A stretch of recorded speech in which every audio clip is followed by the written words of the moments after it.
الحمد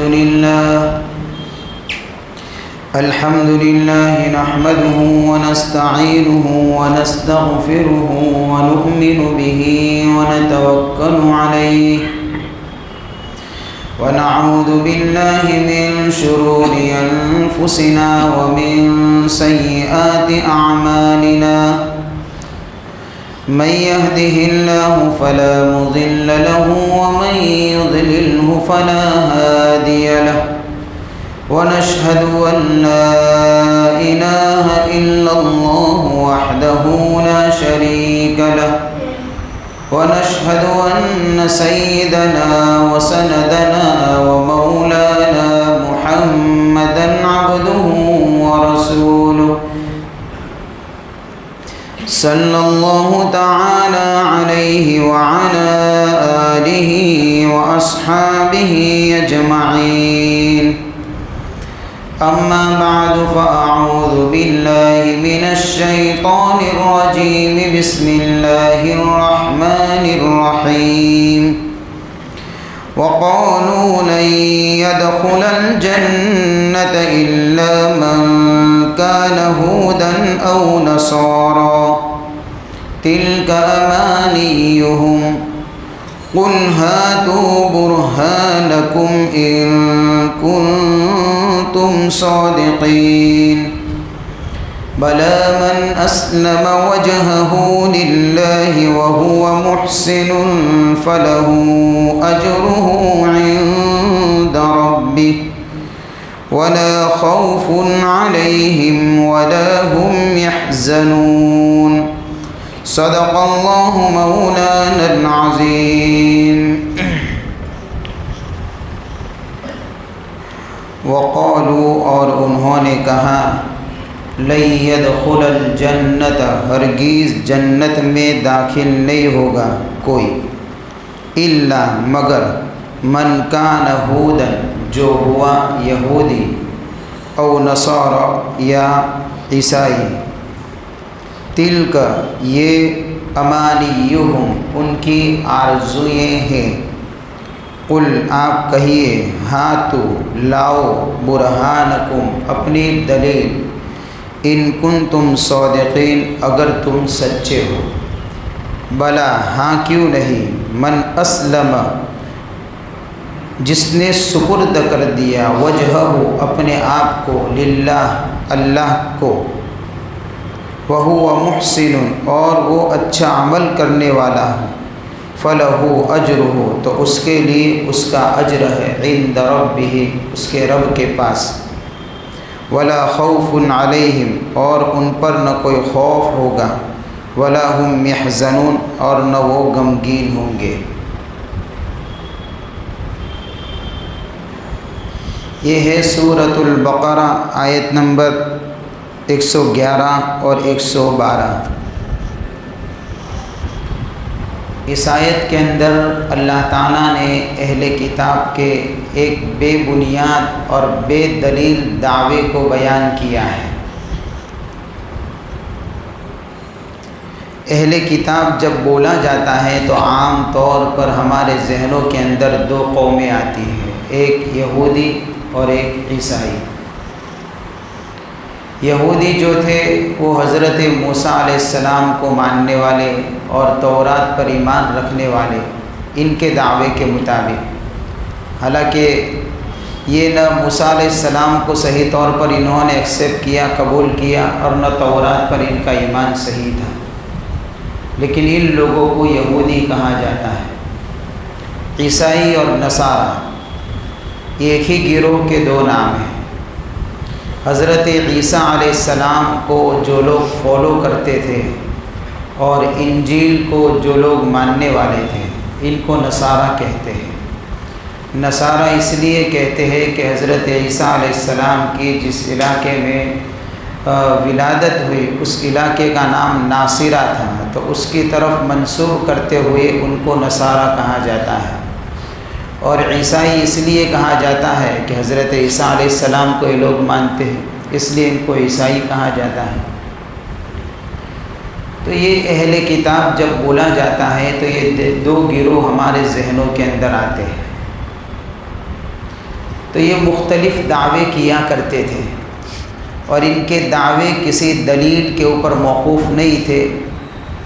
اگر یہ کہا جائے تو غلط نہیں ہوگا، جیسے اناپ شناپ کوئی آدمی بکواس کرتا رہتا ہے تو اس طریقے سے ان کی بکواسیں چلتی رہتی تھیں۔ کسی موقع پر انہوں نے دعویٰ کیا نحن ابناء اللہ و احباؤہ، ہم تو اللہ کے بیٹے ہیں اور اس کے محبوب ہیں، یعنی آخرت میں تو ہمارا کوئی مسئلہ ہی نہیں ہے، ہم کو تو عزت اور احترام اور اکرام اور انعام سے نوازا جائے گا، ہم تو اس لیے اللہ کے محبوب ہے، اس لیے ہم اللہ کے بیٹے ہیں، اس طریقے سے کہتے تھے۔ اس کی وجہ یہ تھی کہ اکثر انبیاء جو آئے ہیں وہ ہماری نسل سے ہی آئے ہیں، تو اس کا مطلب یہ ہے کہ ہم تو اتنے پیارے ہیں اللہ کے، کہتا ہم تو غلط بھی کام کریں تو بھی ہمارا کوئی مسئلہ نہیں، یہ بھی دعویٰ کرتے تھے۔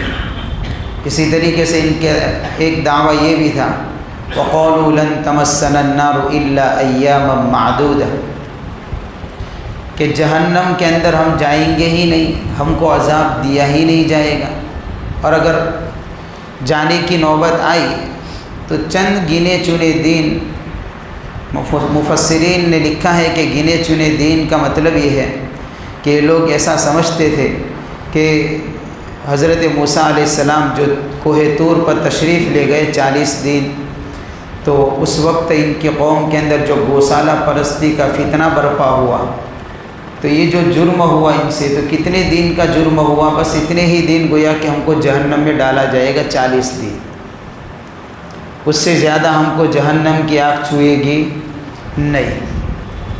کبھی کبھار یہ بھی دعویٰ کرتے تھے، کبھی یہ بھی دعویٰ کرتے تھے کہ قُلْ إِنْ كَانَتْ لَكُمُ الدَّارُ الْآخِرَةُ عِنْدَ اللَّهِ خَالِصَةً مِّن دُونِ النَّاسِ فَتَمَنَّوُا الْمَوْتَ، پوری آیت ہے، 1-2 پیج کے آگے ہے یہ آیت۔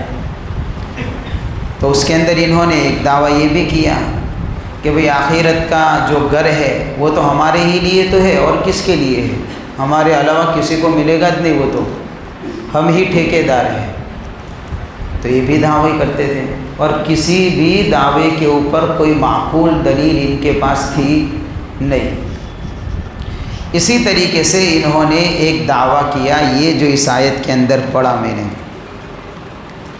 کہ وَقَالُوا لَن يَدْخُلَ الْجَنَّةَ إِلَّا مَنْ كَانَ هُودًا أَوْ نَصَارَىٰ، دعویٰ کیا کیا کہ آخرت کے اندر جو جنت ہے اس جنت کے اندر بھی یہودی ہوتا تھا، کہتا تھا کہ ہمارے علاوہ کوئی نہیں جائے گا، اگر کوئی عیسائی ہوتا تھا تو وہ کہتا تھا کہ ہمارے علاوہ کوئی نہیں جائے گا جنت میں، یعنی صرف ہم ہی لوگ جنت میں جائیں گے، جنت کے اندر جانے کا حق کسی اور کا نہیں ہے۔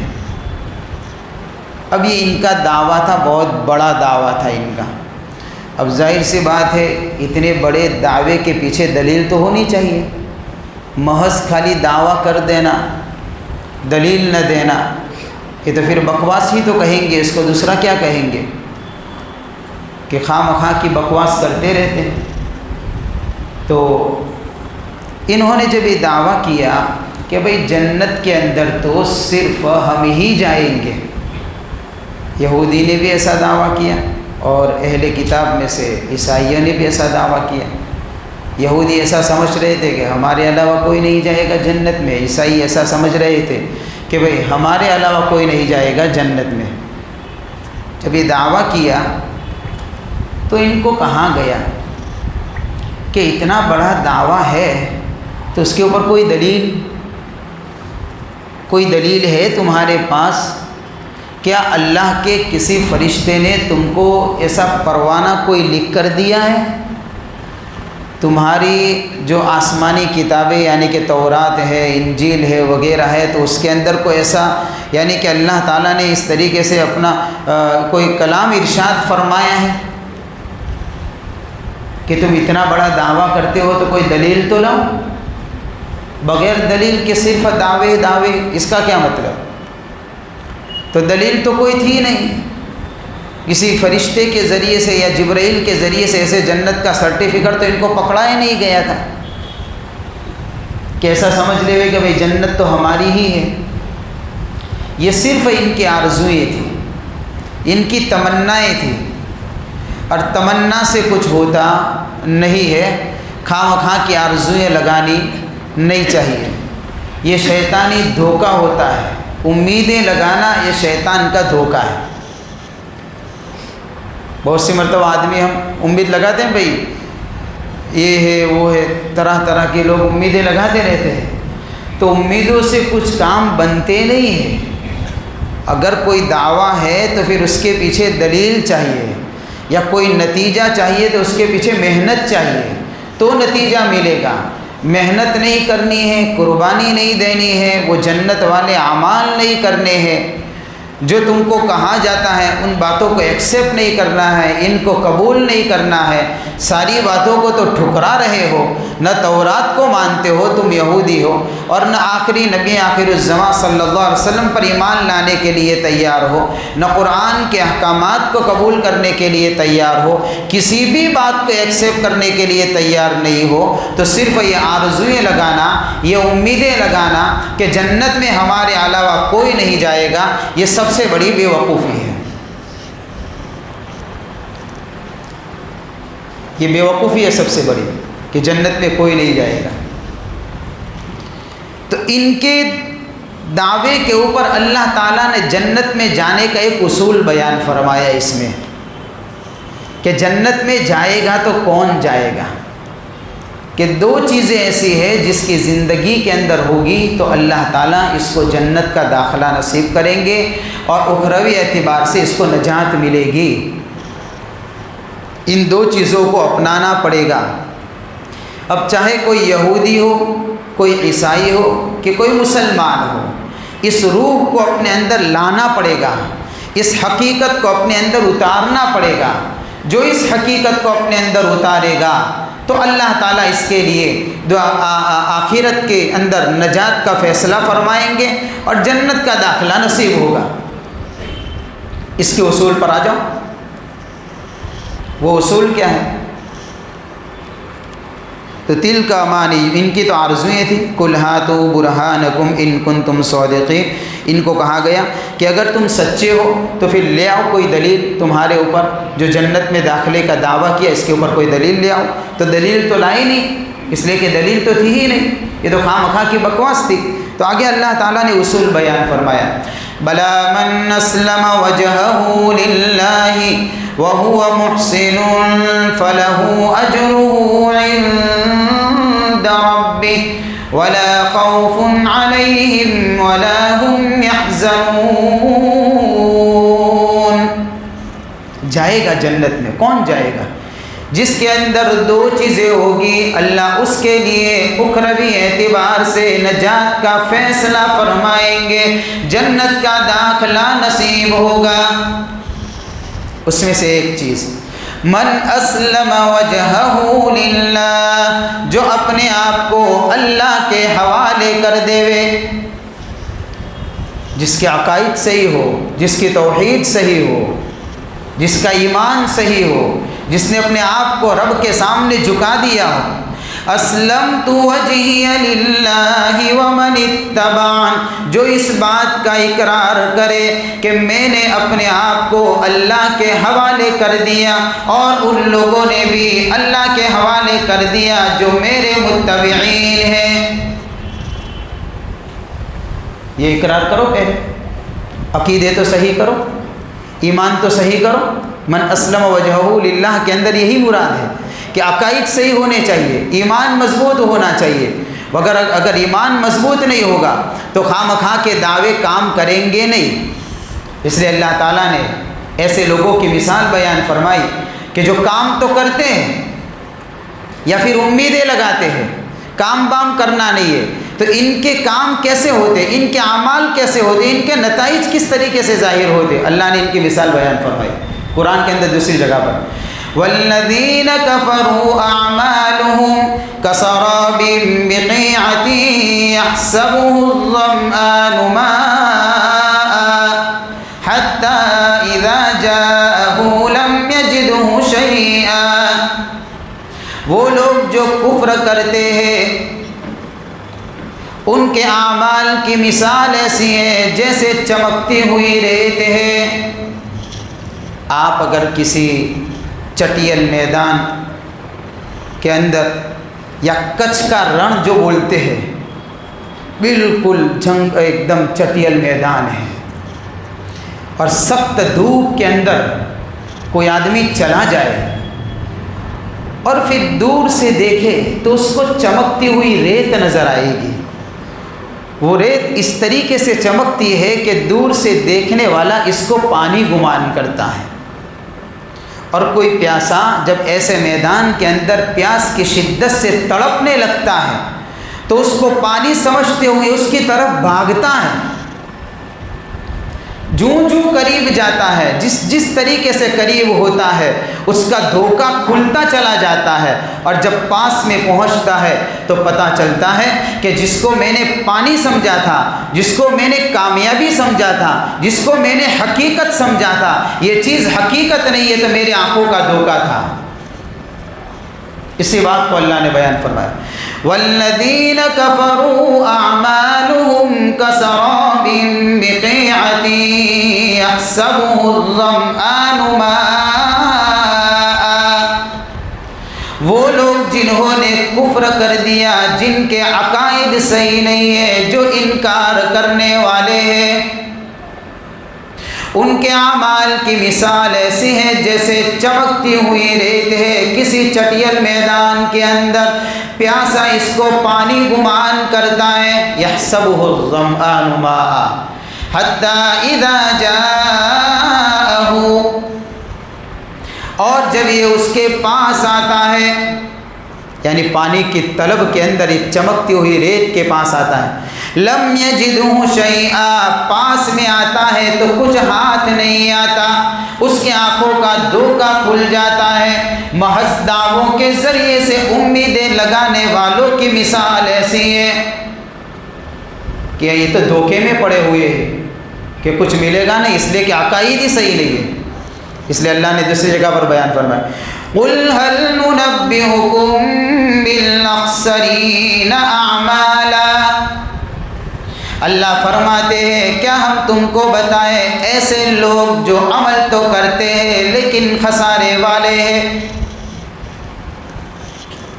عمل کے اعتبار سے پھر بھی کیا ہے؟ خسارے والے ہیں۔ وہ کون ہیں؟ الذین ضل سعیہم فی الحیاۃ الدنیا وہم یحسبون انہم یحسنون صنعا، وہ لوگ ہیں جن کی دوڑ دھوپ، جن کا بھاگنا، جن کا تھکنا یہ بیکار ہو گیا، کچھ فائدہ نہیں دیا دنیا کی زندگی کے اندر۔ سب وہ تھک رہے تھے، کیا سمجھ کر؟ وَهُمْ يَحْسَبُونَ أَنَّهُمْ يُحْسِنُونَ صُنْعًا، اور یہ گمان لگا رہے تھے کہ کام تو بڑے اچھے کرتے ہیں۔ الذین ضل سعیہم فی الحیاۃ الدنیا وہم یحسبون انہم یحسنون صنعا، کام اچھے کرتے ہیں۔ کیوں؟ اس طریقے سے کہ اچھے کام کا دھوکہ لگ گیا اور ہاتھ کچھ نہیں آئے۔ کیسے تھے وہ لوگ؟ اولئک الذین کفروا بآیات ربہم ولقائہ فحبطت اعمالہم فلا نقیم لہم یوم القیامۃ وزنا۔ یہ لوگ وہ تھے، یہ وہ لوگ تھے جنہوں نے اپنے رب کا انکار کر دیا، اللہ کو مانا نہیں، رب کی ملاقات کا انکار کر دیا۔ یہ بھول گئے کہ ایک مرتبہ ایک وقت آئے گا کہ اللہ سے ملنا پڑے گا، ملاقات ہوگی، اللہ کے سامنے پیشی ہوگی، زندگی کا حساب دینا پڑے گا۔ یہ بھول گئے، یہ ساری حقیقت کا انہوں نے انکار کیا۔ تو فحبطت اعمالہم، تو ان کے سارے اعمال غارت ہو گئے، بیکار ہو گئے، ضائع ہو گئے۔ فلا نقیم لہم یوم القیامۃ وزنا، ایسے لوگوں کے لیے اللہ کوئی بھی وزن قائم نہیں کرے گا، یہ برباد ہو جائیں گے۔ کیا ہوا کہ یہ چیز نہیں تھی. من اسلم وجہہ للہ، ضروری ہے پہلی بنیادی چیز اپنے آپ کو اللہ کے حوالے کر دینا، عقائد اور ایمان کو مضبوط بنا دینا، توحید کے نور کو دلوں میں اتار دینا. یہ بنیاد ہے. اس لیے دین میں 5 وقت مؤذن پکار کر توحید کا درس دیتا ہے، سبق دیتا ہے. اذان کیا ہے؟ یہی توحید کا درس ہے. ہاں، لوگوں کو سنایا جاتا ہے اللہ اکبر اللہ اکبر. سنو لوگوں، تم جس فیلڈ میں ہو، جس پوزیشن میں ہو، جس ماحول میں ہو، دنیا والوں، بازار والوں، کاروبار والوں، کمپنی والوں، دولت والوں، محل والوں، بنگلے والوں، سنو، ڈگری والوں سنو، یہ مؤذن صدا لگا رہا ہے، یہ تم کو کہنا چاہتا ہے یہ سارا کا سارا تمہارا مشغلہ یہ کچھ نہیں ہے. اگر کوئی ذات بڑی ہے تو وہ صرف رب العالمین کی ذات ہے.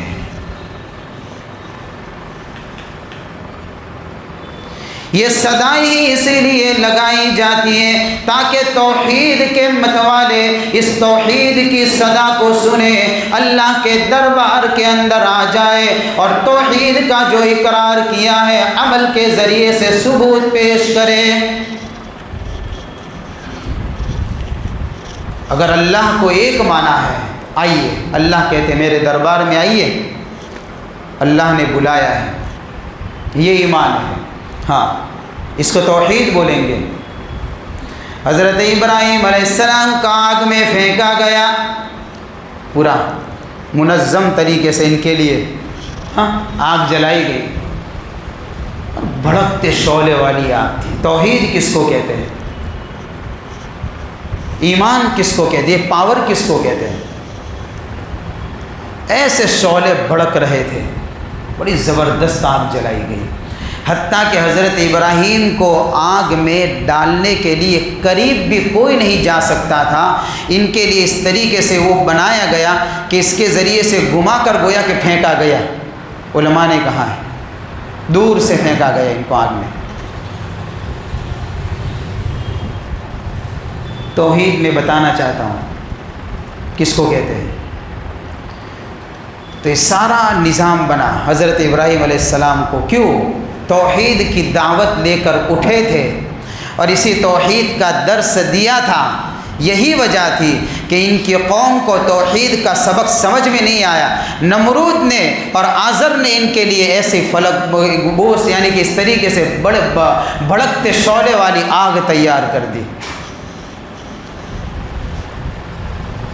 حضرت ابراہیم علیہ السلام کو جب آگ میں پھینکا جا رہا تھا اللہ نے فرشتوں کو بھیج دیا. جبرائیل علیہ السلام آتے ہیں، حضرت ابراہیم سے کہتے ہیں ابراہیم اللہ نے بھیجا ہے، فرشتوں کی جماعت ہے، پانی کا فرشتہ بھی ہے، آپ حکم فرمائیے، پانی برسائے گا، آگ ٹھنڈی ہو جائے گی. حضرت ابراہیم علیہ السلام نے پوچھا کیا یہ منظر کو دیکھ کر رب نے بھیجا ہے؟ میرا رب جانتا ہے. تو کہ جانتا ہے، اللہ ہی نے تو بھیجا ہے، اس کے حکم کے بغیر ہم کہاں سے آ سکتے ہیں. حضرت ابراہیم علیہ السلام نے فرمایا ہٹ جاؤ بچ میں سے، خلیل اللہ کا حق ادا کیا جائے گا. یہ رب جانتا ہے، وہ بچائے گا، فرشتوں کی بھی ضرورت نہیں ہے بیچ میں. ہٹو، آپ کی مدد بھی نہیں چاہیے، سیدھی رب کی مدد آئے گی. آگ میں پھینکا گیا تو سیدھا اللہ نے آگ سے مخاطب ہو کر کہا قُلْنَا يَا نَارُ كُونِي بَرْدًا وَسَلَامًا عَلَىٰ إِبْرَاهِيمَ، اے آگ تو ابراہیم پر ٹھنڈی ہو جا. سیدھا اللہ نے آگ کو پکار کر کہہ دیا اور حضرت ابراہیم علیہ السلام نے سکھا دیا. توحید اس کو کہتے ہیں کہ جب حالات آئے تو سیدھا رب سے کانٹیکٹ ہو جائے. یہ توحید ہے. ہاں، اس ایمانی پاور کو اتارنا پڑے گا. من اسلم وجہہ للہ، اپنے آپ کو اللہ کے حوالے کر دینا. اور اس کو مضبوط، یہ اصول ہے، یہ پہلا اصول. اس حقیقت کو پیدا کرنا پڑے گا. دوسرا اصول کیا ہے؟ وَهُوَ مُحْسِنٌ، عمل اچھا کرے. حسن عمل ضروری ہے، ایمان بھی ہو اور عمل صالح بھی ہو. عمل کے اندر حسن چاہیے. عمل کے اندر حسن کس کو کہتے ہیں؟ دو صفت ہو تو وہ عمل حسین ہے. ایک تو وہ عمل سنت کے مطابق ہو، اور دوسرا وہ عمل اخلاص سے بھرا ہوا ہو. تو پھر اس عمل کی طاقت ہوتی ہے اور اس عمل کے اندر جان پڑتی ہے. عمل صالح کس کو کہتے ہیں؟ یہی عمل صالح کہ جو سنت اور اخلاص سے مرکب ہو جو عمل، یہ عمل صالح ہے. حضرت موسیٰ علیہ السلام کے زمانے میں عمل صالح کس کو کہا جاتا تھا؟ کہ جو حضرت موسیٰ علیہ السلام کے طریقے اور تورات کے مطابق چلے وہ عمل صالح. انجیل کے زمانے میں جو حضرت عیسیٰ علیہ السلام کے حکم اور انجیل کے طریقوں کے مطابق چلے تو وہ عمل صالح. حضور پاک صلی اللہ علیہ وسلم کی شریعت میں عمل صالح کس کو کہا جائے گا؟ جو اللہ کے نبی کی سنت اور قرآن کے مطابق چلے گا تو وہ عمل صالح.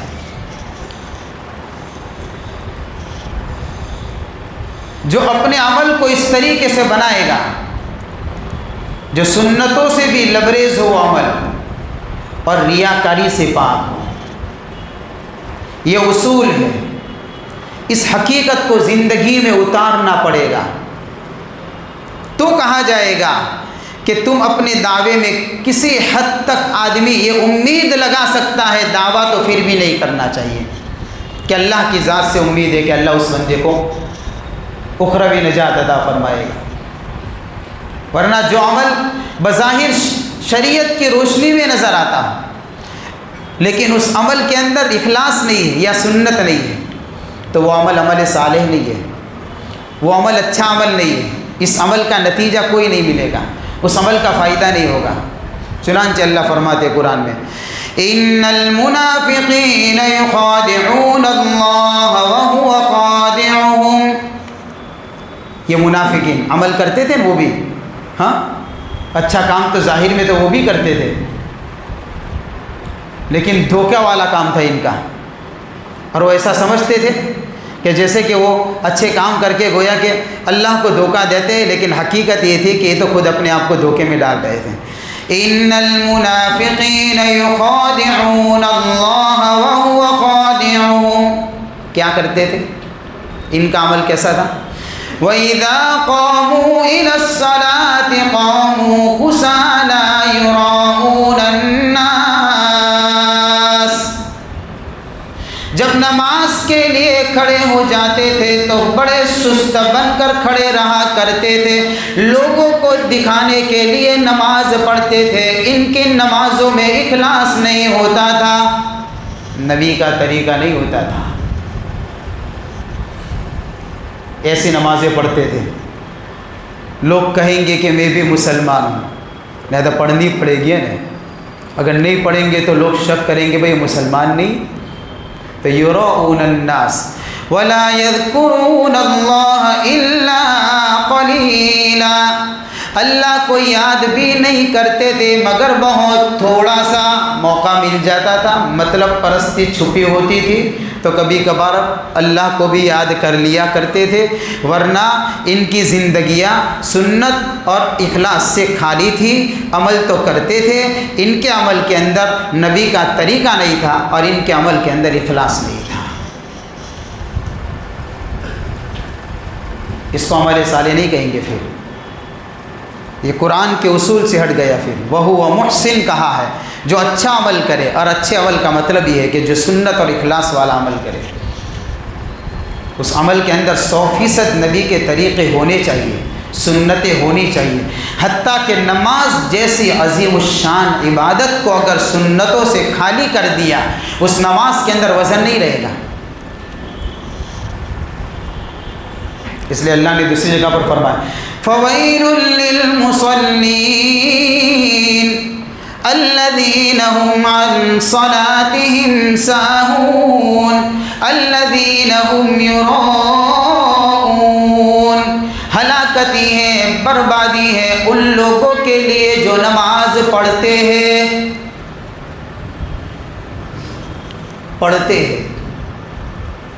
یہ کہا ہے۔ ہاں دیکھ لے ترجمہ قرآن کا کھول کر، لیکن کیسی پڑھتے ہیں؟ الذین هم عن صلاتهم ساہون، اس طریقے سے پڑھتے ہیں، غفلت والی نماز پڑھتے ہیں، نمازوں میں جان نہیں ہوتی ہے ان کی، ایسی نماز پڑھتے ہیں۔ الذین هم یراؤون، یا پھر نماز تو پڑھتے ہیں کیسے؟ تاکہ لوگ دیکھیں کہ بھئی یہ بھی نمازی ہے، حاجی ہے، یہ ہے وہ ہے، ایسی نماز پڑھتے ہیں۔ تو ایسی نماز کے اندر ہاں پھر وہ نماز بھی بے جان بن جاتی ہے، وہ عمل صالح نہیں ہے۔ یہ تو اصول بیان فرمائے، اس لیے ضروری ہے کہ جو اخروی نجات چاہتا ہو، جو جنت کا داخلہ چاہتا ہو، اپنی زندگی کو ان دو بنیادوں کے اوپر کھڑا کرے۔ فمن كان يرجو لقاء ربه فليعمل عملا صالحا ولا يشرك بعبادة ربه أحدا،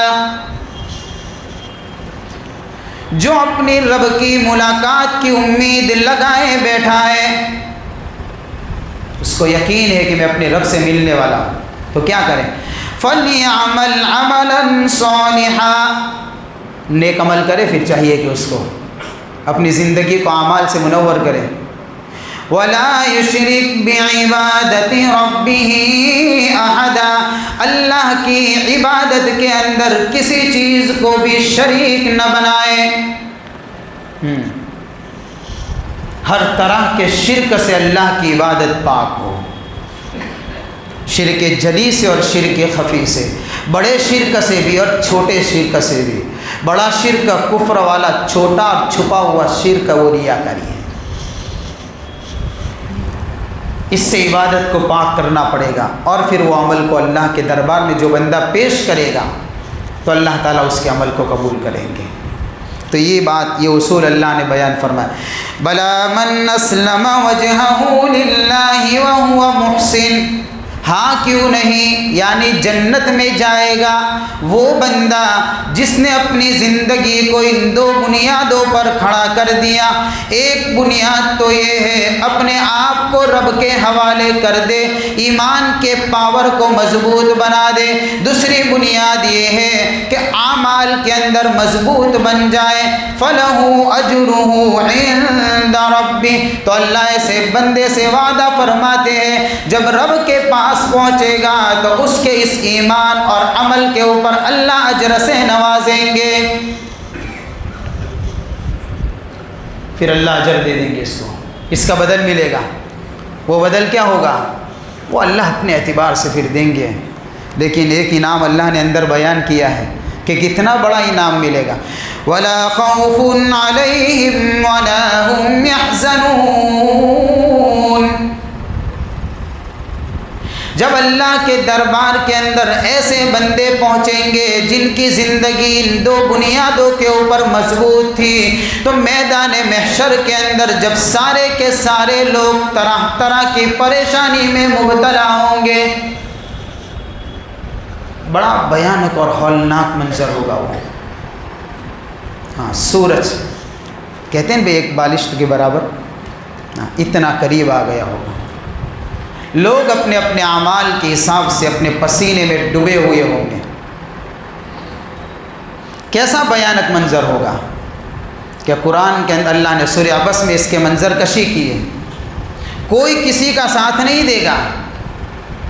ہاں، باپ بیٹے کو بھول جائے گا، بیوی شوہر کو بھول جائے گی، بھائی بھائی کو بھول جائے گی، مائیں بیٹیوں کو بھول جائے گی، دوست دوست کو بھول جائیں گے۔ ایک ایک نیکی کے لیے بندہ تڑپے گا، کوئی سایہ نہیں ہوگا، عجیب سی کیفیت ہوگی۔ اس کیفیت کے اندر اللہ تعالیٰ یہ سکون عطا فرمائیں گے۔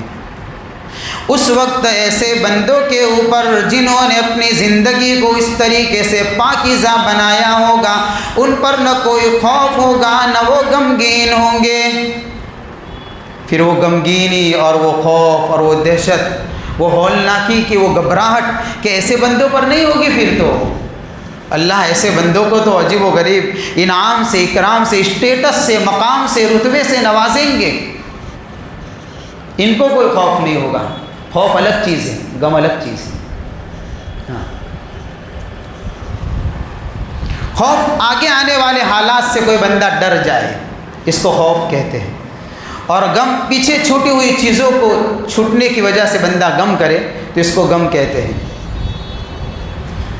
تو ایسے بندوں کو جب اللہ کے دربار میں پہنچیں گے جن کی زندگیاں اس طریقے سے پاکیزہ گزری ہوگی، تو اللہ فرماتے ہیں ایسے بندوں کے اوپر قیامت کے ہولناک حالات کے بارے میں ذرہ برابر خوف نہیں ہوگا. دنیا چھوڑ کر آئے، یہاں کی چھٹی ہوئی چیزوں کے اوپر بھی وہ غمگین نہیں ہوں گے.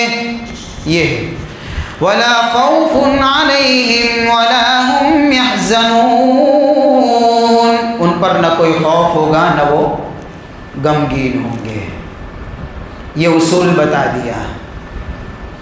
اس آیت کے اندر کچھ باتیں ایسی ہیں جو سمجھنے کی ہے. ایک بات تو یہ ہے کہ اہل کتاب نے اور یہود نے محض دعویٰ کیا کہ ہم ہی جنت میں جائیں گے اور کوئی جنت میں جائے گا نہیں. ان کی دعوے کی بنیاد کیا تھی؟ کیوں دعویٰ کیا؟ مذہب کے نام پر قومیت کو وہ ہوا دینا چاہتے تھے.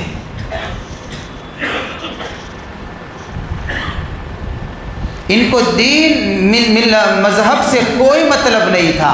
ان کو صرف قومیت سے مطلب تھا. نسل پرستی ان کے اندر آ گئی تھی اور وہ ایسا سوچ رہے تھے کہ ہم نسلی اعتبار سے بڑے معزز ہیں اور مکرم خاندان کے اندر سے آئے ہوئے ہیں. ہمارے خاندان میں ہزاروں انبیاء آئے ہیں، اس لیے جنت کے اندر داخل ہونا ہمارا ہی حق بنتا ہے. جو یہودی ہوگا وہی جنت میں جائے گا، جس کی نسبت یہودیت سے ہوگی وہی جنت میں جائے گا، جس کی نسبت عیسائیت سے ہوگی وہی جنت میں جائے گا.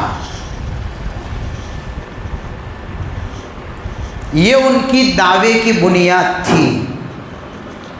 نسل پرستی حقیقت سے بالکل خالی تھے. جو میں نے بتایا کہ یہ روح اور یہ حقیقت ان کی زندگیوں میں نہیں تھی. یہ ایمان نہیں تھا، یہ عمل صالح نہیں تھے، بس خالی بھی زبان سے بکواس تھی. اور یہ قومیت کے اوپر گویا کہ اسی چیز کو ہوا دینا چاہتے تھے اور اسی چیز کو مد نظر رکھتے ہوئے وہ اپنے آپ کو جنت کا ٹھیکیدار سمجھتے تھے. تو اللہ تعالیٰ نے ان کے اس بھرم کو توڑ دیا. گویا کہ اللہ نے بتا دیا کہ ہمارے دربار کے اندر نسبتیں کام نہیں کرتی ہیں. ہاں، کون کس خاندان سے ہمارے دربار کے اندر یہ نہیں دیکھا جائے گا. ہم تو اصول کے مطابق دیکھیں گے کس کی زندگی قرآن کے مطابق ہے، کس کی زندگی صحیح اعمال والی ہے. جس کی زندگی اس طریقے سے ہوگی اسی کو کامیابی ملے گی. اس لیے اس غلط فہمی کو نکالنا چاہیے. یہ ان کو سمجھایا گیا کہ اس دھوکے سے نکل جاؤ. نسلی اور قومی نسبتوں کو بھول جاؤ. یہ نسبتیں نجات اخروی کے لیے کافی نہیں ہے اور یہ نسبتیں دخول جنت کے لیے کوئی کام کر کے دے گی نہیں. اور اسی سے ہم کو سبق سکھایا جاتا ہے کہ ہم مسلمانوں کو چاہیے، اللہ تعالیٰ نے اس آیت کو سنا کر ہم کو متنبہ کیا ہے کہ کہیں ایسا نہ ہو کہ مسلمان اس دھوکے میں آ جائے اور وہ بھی محض دعوے ہی کرنے لگے اور اپنی زندگی کو اس حقیقت سے دور کر دے. اور وہ یوں سمجھ لے کہ ہم بھی تو کوئی چشتی ہے، کوئی علوی ہے، کوئی قادری ہے، کوئی سہروردی ہے، کوئی نقش بندی ہے. عمل نہیں ہے، نسبتوں کو لے کر ہوائیں دیتا رہتا ہے کہ میری یہ نسبتیں مجھے کامیاب کرے گی، تو یہ نسبتیں کامیاب نہیں کیا کرتی ہے۔ اس کی وجہ سے کسی کو کامیابی نہیں۔ حقیقت پیدا کرے اپنے ایمان کے اندر، اپنے اسلام کے اندر روح پیدا کرے، جان پیدا کرے، یہ اصل چیز ہے۔ اسی وجہ سے اللہ کے نبی صلی اللہ علیہ وسلم نے اپنی لگتے جگر حضرت فاطمہ الزہرا رضی اللہ تعالیٰ عنہ سے فرما دیا، روایتوں میں آتا ہے اللہ کے نبی صلی اللہ علیہ وسلم نے فرمایا، ہاں کس سے فرمایا؟ ہاں فاطمہ سے فرمایا، جن کے فضائل آپ سنتے رہتے ہیں بار بار، جن کی عظمت کو آپ نے کئی بار سنا ہے۔ یہ وہ نبی کی لاڈلی اور چہیتی بیٹی ہے، جس کا ذکر آپ علیہ الصلوۃ والسلام بڑے پیار اور محبت سے کیا کرتے تھے، اور یوں فرمایا کرتے تھے کہ فاطمہ تو میرے جگر کا ٹکڑا ہے، جو اس کو تکلیف پہنچائے گا تو سمجھ لو اس نے مجھے تکلیف پہنچائی ہے۔ یہ لگاؤ تھا حضور کا۔ لیکن اللہ کے نبی صلی اللہ علیہ وسلم نے حضرت فاطمہ الزہرا رضی اللہ تعالیٰ عنہ سے فرما دیا، کیا فرمایا؟ اے میری پیاری بیٹی، جو بھی مانگنا ہے، جو بھی سوال کرنا ہے دنیا کے اندر، تو اپنے باپ سے مانگ لے، سوال کر لے، تیری آرزو یہاں پوری کر دی جائے گی۔ مسئلہ رہا قبر کا، آخرت کا، اگر ایمان نہیں لائے گی بیٹی، اگر تیرا عمل اچھا نہیں ہوگا، تیرے باپ کا نبی ہونا تجھے اللہ کی پکڑ سے نہیں بچائے گا۔ ہاں حضور نے بتا دیا، قبر کے اندر نسبتیں نہیں چلا کرتی ہیں،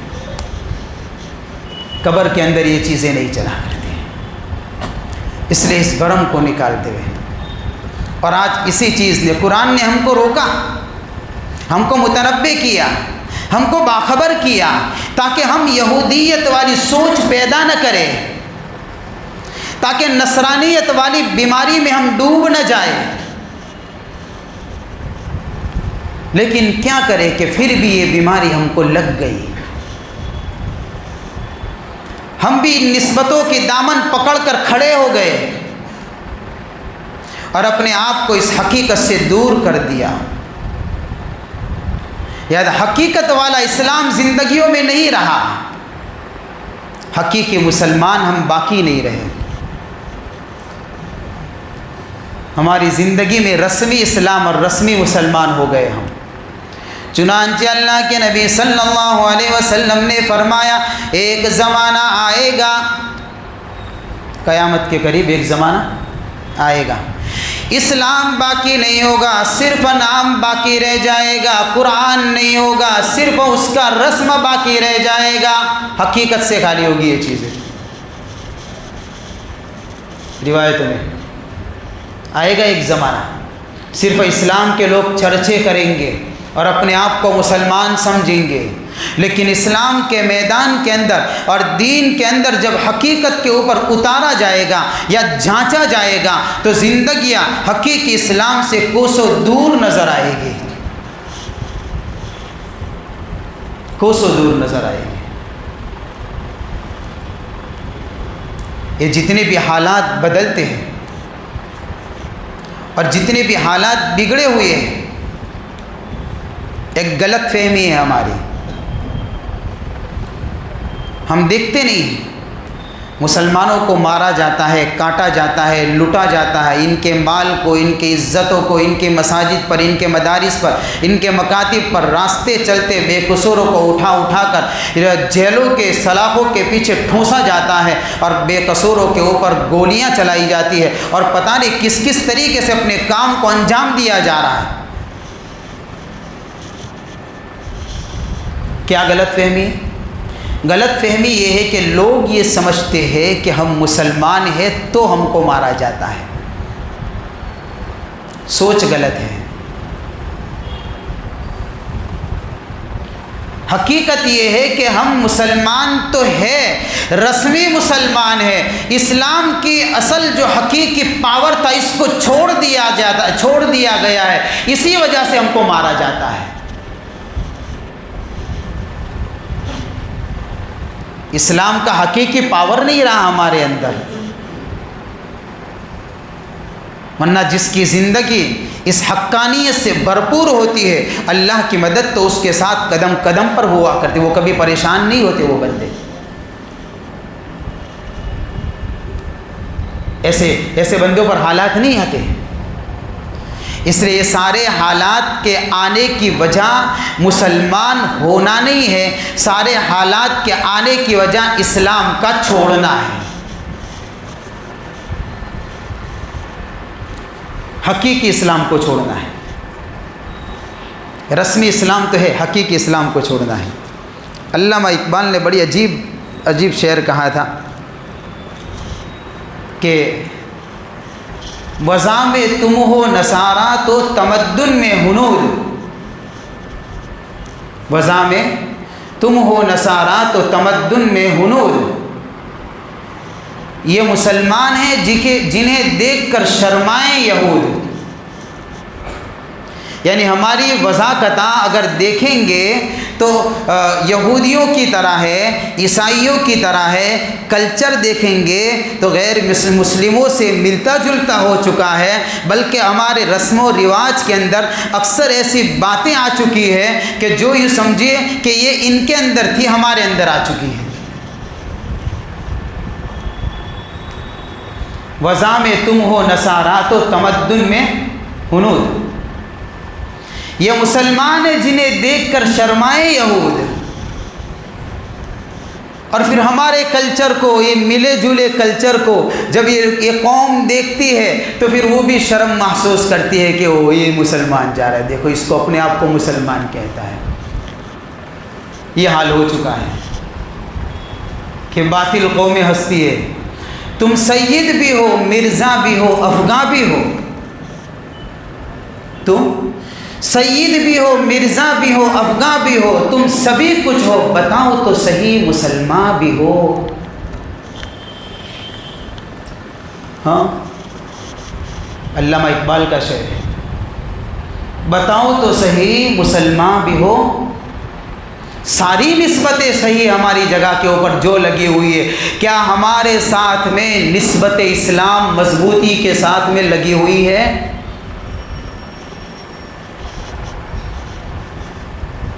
یہ انقلابات زمانہ یہ بتا رہا ہے کہ ہم نے اصل پاور کو چھوڑ دیا ہے۔ اس لیے ضرورت ہے اس حقیقت کو پیدا کرنے کی۔ یہ سارے حالات کو اگر درست کرنا ہو اور سارے حالات کے اندر یہ جو بگڑے ہوئے امن کے اندر چین پیدا کرنا ہو، بڑھتی ہوئی نفرتوں کی آگ کو اگر روکنا ہو تو ضروری ہے ہم اپنی زندگیوں کو ان بنیادوں پر اٹھاوے۔ من اسلم وجہہ للہ وہو محسن فلہ اجرہ عند ربہ، تو پھر اللہ حالات بدلیں گے۔ کچھ باتیں اور ہے لیکن لمبی ہو جائے گی بات، اس لیے انشاءاللہ آئندہ کل آخری مجلس بھی ہے تو آخری مجلس کے اندر اس کے متعلق کچھ باتیں آپ کے سامنے رکھنے کی کوشش کروں گا۔